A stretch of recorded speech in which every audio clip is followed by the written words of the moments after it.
Bonjour à vous mes très chers amis, ravi de vous retrouver sur la chaîne Fatmir Football, la chaîne complètement dédiée au foot féminin. On veut toujours parler de foot féminin, les porter très haut. On compte aussi sur votre concours, votre support pour faire monter cette chaîne et au travers de cette chaîne qu'on puisse parler de plus en plus de foot féminin. Elles en ont besoin, ces filles. Elles le méritent, bien évidemment, au travers de leurs performances.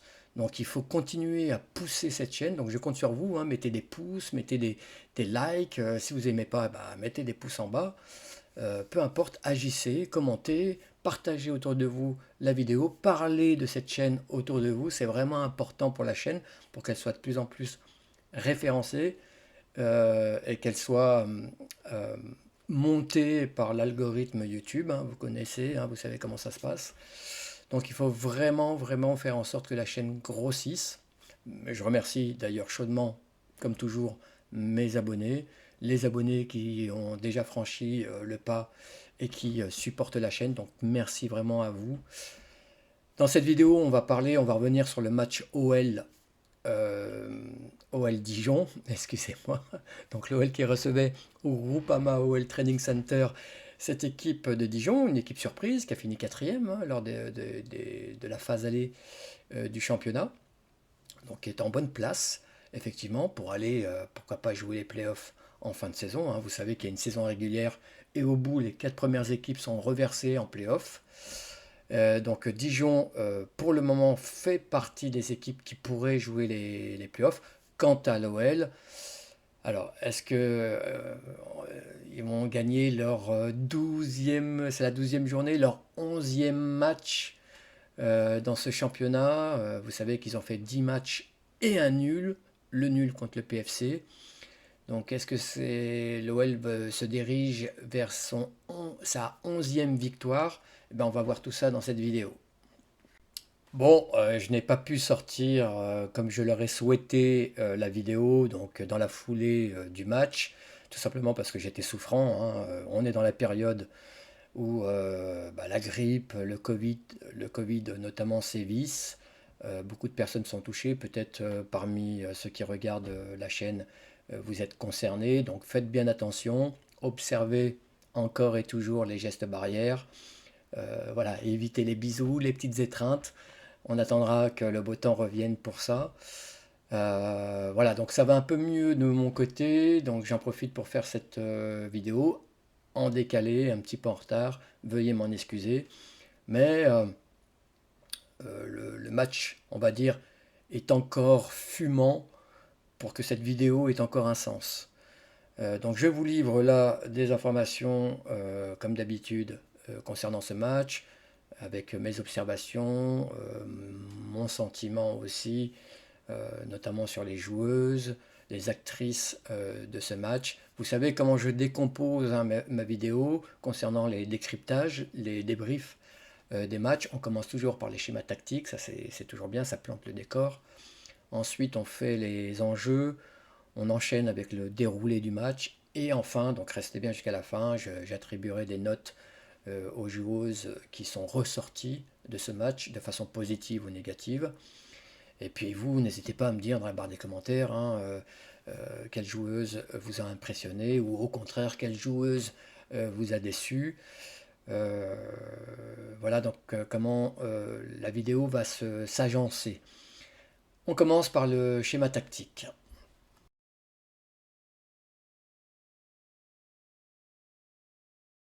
Alors pour les schémas tactiques, on va commencer par l'équipe qui reçoit, donc l'équipe de Joe Montemuro, qui continue son travail de prise en main de l'équipe, si je puis dire, hein. Il est arrivé, donc vous le savez, cet été, enfin, l'été dernier, et donc il est en train, semaine après semaine, mois après mois, de mettre sa patte, d'imprégner sa philosophie aux joueuses. Donc là pour ce match, donc il s'est basé sur un 4-3-3 qui devient classique, habituel, donc dans ce championnat notamment. Donc 4-3-3 avec une ligne défensive. Vous aviez à droite Carpenter, Vous aviez donc dans l'axe central l'association Gilles Renard, tout à fait classique là aussi.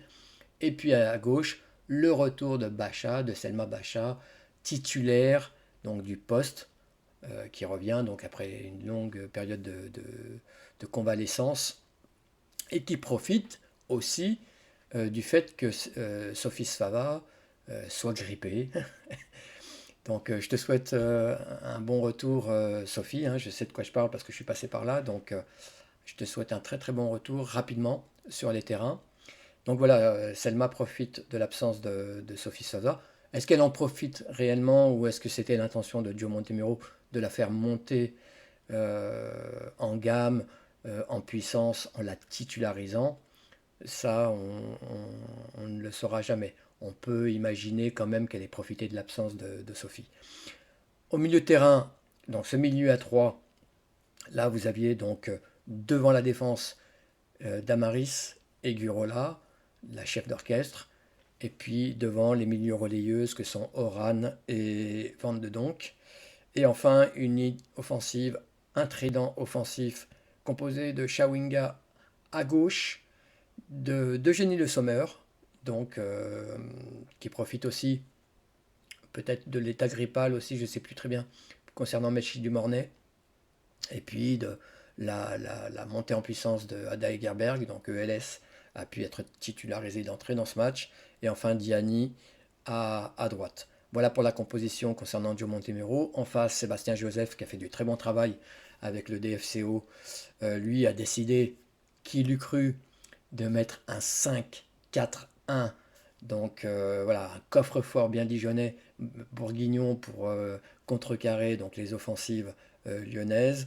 Donc une ligne de 5 avec donc Carrage, Noémie Carrage à gauche, qui a été formée, pour ceux qui le savent, enfin qui ne le savent pas, au centre de formation de l'Olympique lyonnais.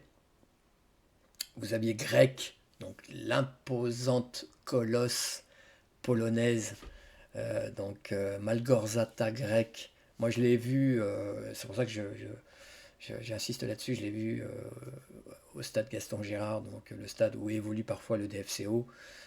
C'est vrai qu'elle est quand même imposante. Donc Malgorzata Grek au milieu de terrain. Vous aviez à côté donc euh,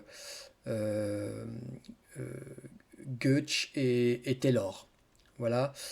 En milieu de terrain, donc vous aviez Jankowska et Declercq, Léa Declercq, donc l'ancienne championne d'Europe ou du monde avec la Vosgé, avec Aïssatou Tunkara, avec Gretchen Bock. Je ne sais plus si c'était du monde, avec Delphine Cascarino.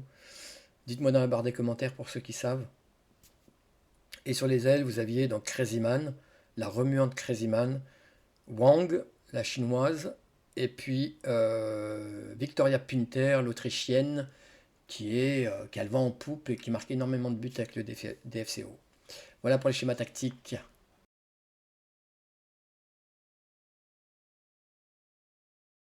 Alors concernant les enjeux du DFCO et de l'OL, on va commencer par le DFCO, c'est très simple.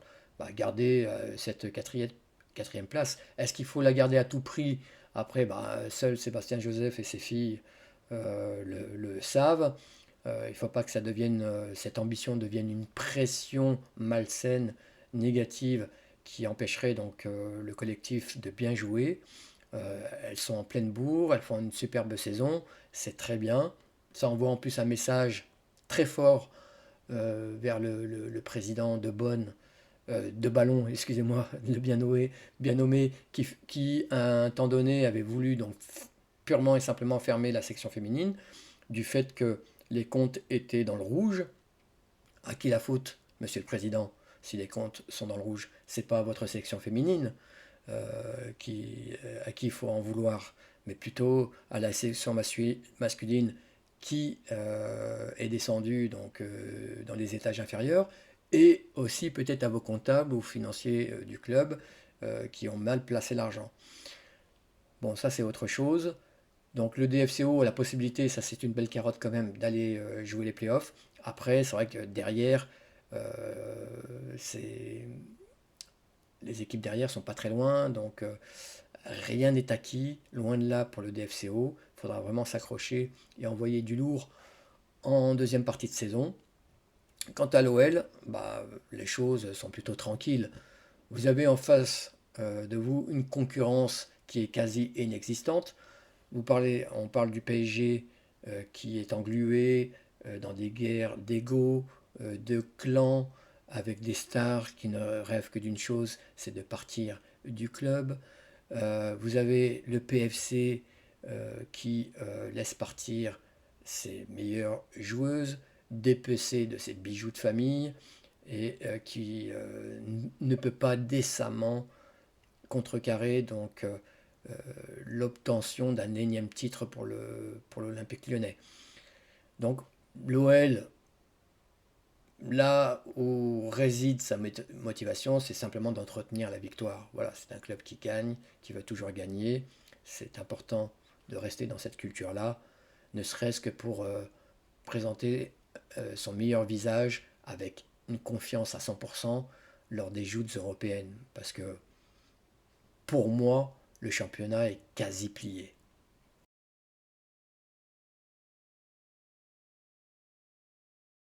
On en vient maintenant au déroulé du match. Alors, on dit souvent que le vent est le pire ennemi du joueur.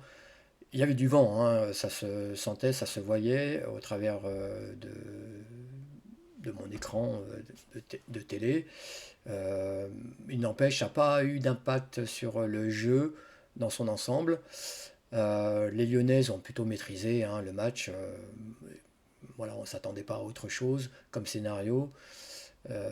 Et ont eu donc une domination tranquille durant ce match où elles ont pu poser donc leur jeu. On sait que de toute façon le niveau moyen de cette équipe leur permet d'être quand même au-delà de n'importe quelle équipe dans ce championnat.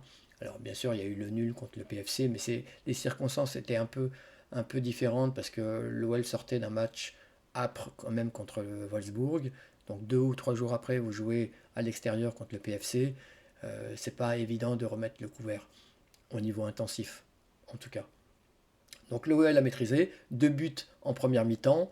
Donc premier but très joli, donc sur un coup de pied arrêté avec une belle reprise acrobatique de Horan qui fait du coup une passe décisive pour Vanessa Gilles qui est en pleine forme, en pleine dynamique, une joueuse qui est vraiment belle à voir jouer, qui est vraiment rugueuse défensivement et aussi très intéressante dans la surface de réparation adverse, qui a un superbe jeu de tête.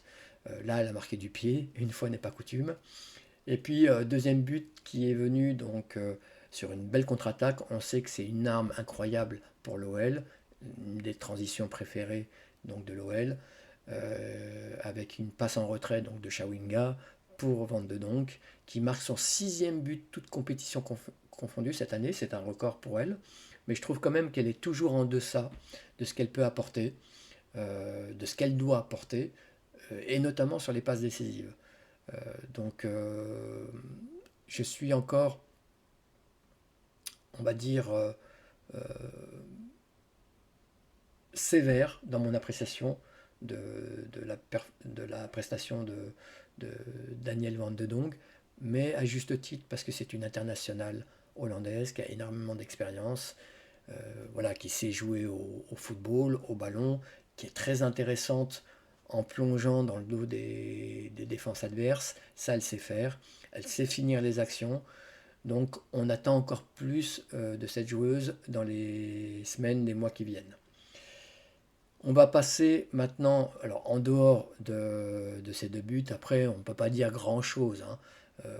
Ça a été un match plutôt ronflant, un match de reprise dans des conditions climatiques qui ne sont pas idéales. On est dans cette période vraiment où les joueuses en plus doivent faire attention aux blessures sur des terrains gras.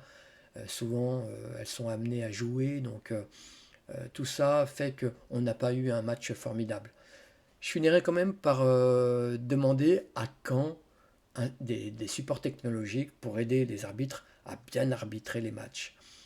Là, on a encore eu un moment dans le match, notamment en deuxième mi-temps, où Léa Declercq a tenté une frappe qui a été, enfin, tant bien que mal repoussée par Christian Handler sur la barre transversale, qui a rebondi ensuite sur la ligne de but. Alors peut-être en deçà ou au-delà, on ne le sait pas malheureusement. Et c'est pour ça que je demande à quand la goal line technologie, à quand la VAR, qui puisse aider donc les joueuses, enfin les arbitres surtout, à trancher sur une action litigieuse. Parce que là, après, on tombe sur des polémiques. Et puis en termes de justice, voilà, qu'on rende ce but, s'il a eu lieu, à Dijon. C'est quand même... c'est peut-être pas important en termes de scénario du match, ok, mais peut-être que ce but pourrait compter, in fine, pour la qualification de Dijon pour les playoffs. Donc qu'il y ait cette justice sportive.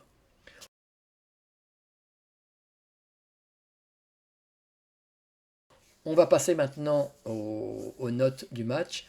Je vais attaquer avec Tabitha Chawinga. Je trouve que parfois elle joue contre nature. Alors je ne sais pas si c'est l'influence de Joe Montemuro. Auparavant, quand elle était au PSG, notamment, ou en Italie, ou en Chine, de ce que j'avais vu, je trouvais qu'elle jouait plutôt de façon instinctive, presque animale. Là, on a l'impression qu'elle réfléchit beaucoup, beaucoup, peut-être beaucoup trop, et que parfois, au lieu de tenter une frappe qui pourrait faire mal aux adversaires, elle préfère tenter une passe qui a peu de chances d'arriver dans une surface où il y a beaucoup, beaucoup de joueuses adverses. Donc je ne sais pas si c'est dû à la philosophie de Gio Montemuro. Donc je lui mets la note de 5 sur 10. Je vais mettre la note de 4 sur 10 pour Selma Bacha. Selma qui revenait, comme je l'ai dit, d'une longue période de convalescence suite à sa blessure à la cheville, qui remplaçait donc au pied levé Sophie Svava qui est out pour cause de grippe,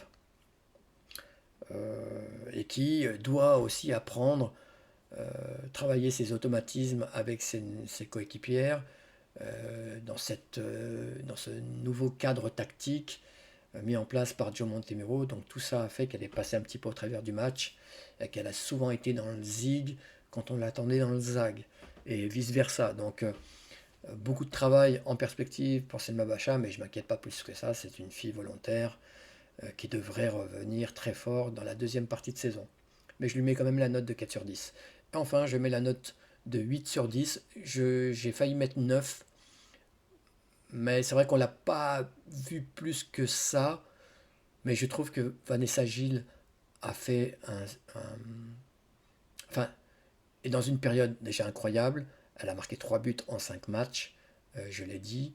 Là, donc un but dans ce match contre le DFCO. C'est une joueuse qui fait très mal dans les surfaces adverses, qui a un super jeu de tête, même si elle a marqué du pied droit. Et qui est très rugueuse aussi défensivement.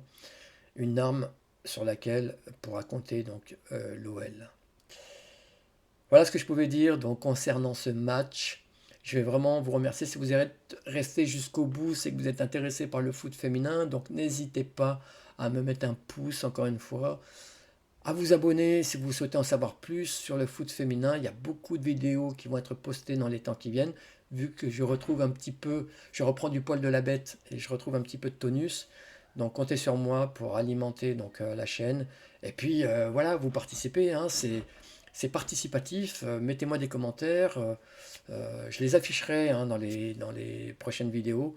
Euh, J'aime bien voilà, voir à qui j'ai affaire, ce que vous pensez, vous, du foot féminin, ce que vous pensez de la chaîne, est-ce que vous trouvez qu'il y a des sujets que je devrais aborder voyez, soyez force de proposition, ce serait génial aussi pour moi. Quoi qu'il en soit, je vous embrasse, et puis je vous dis à très bientôt.